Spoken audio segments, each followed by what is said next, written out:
Halo teman-teman, jumpa lagi dengan OSS, obrolan santai sebisanya, membahas topik semampunya. Tolong subscribe dulu ya.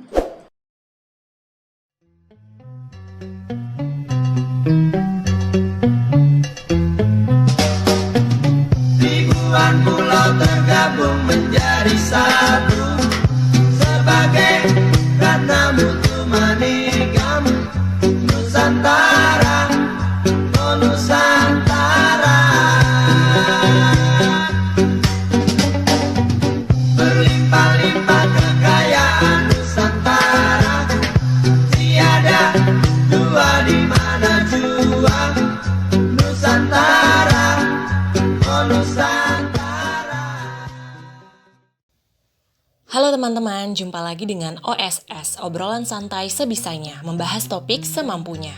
Topik kita kali ini adalah menjadi startup masa kini. Nah, untuk apa orang sekolah? Supaya pintar, berwawasan, berpengetahuan, dan yang paling diinginkan, supaya bisa kerja jadi pegawai. Itulah harapan dan keinginan kebanyakan para orang tua dulu, bila ditanya untuk apa mereka menyekolahkan anak-anaknya. Anak-anak dididik, disekolahkan, karena para orang tua berkeinginan sekali bila kelak anak-anaknya menjadi orang.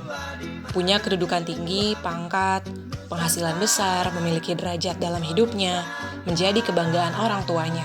Itu sebabnya, seorang ibu ketika sedang menimang-nimang, menidurkan bayinya sambil mengelus-ngelus sang bayi berkata, "Biar pintar ya nak, biar jadi dokter, jadi insinyur." Boleh dikatakan hampir tidak ada orang tua dulu yang berpengharapan dan berkata, "Biar pintar, biar jadi saudagar ya nak." Tidak ada orang tua dulu yang berkata begitu. Dulu orang kaya, swasta, pengusaha sukses disebutnya saudagar. Belum ada sebutan konglomerat. Ucapan adalah doa, kata orang bijak.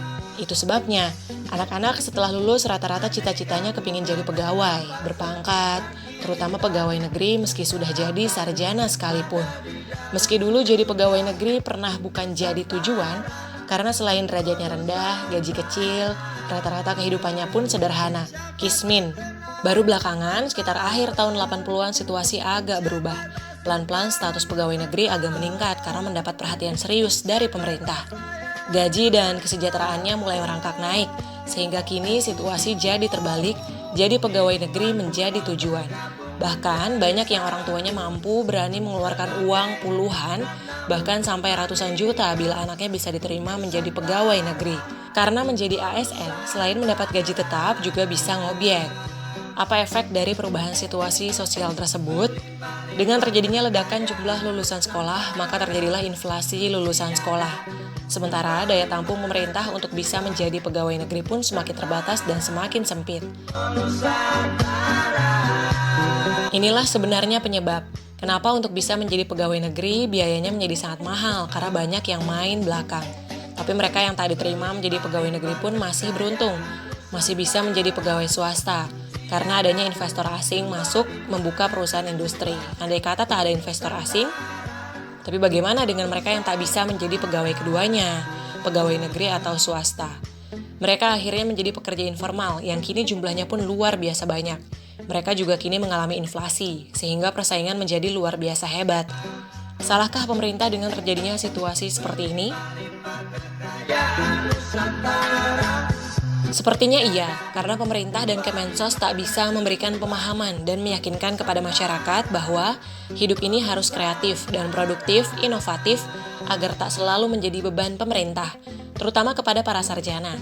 Seharusnya mereka berinisiatif dan kreatif menciptakan sesuatu di bidangnya masing-masing, bukan hanya ingin menjadi pegawai.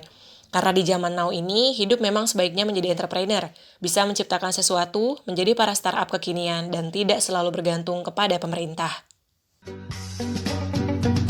Aneka bunga terhampar sekitar kita, seakan ada di dalam surga Nusantara, oh Nusantara. Siapa tak kenal Nusantara, siapa tak suka Nusantara, siapa tak sayang Nusantara. Ribuan pulau tergabung menjadi satu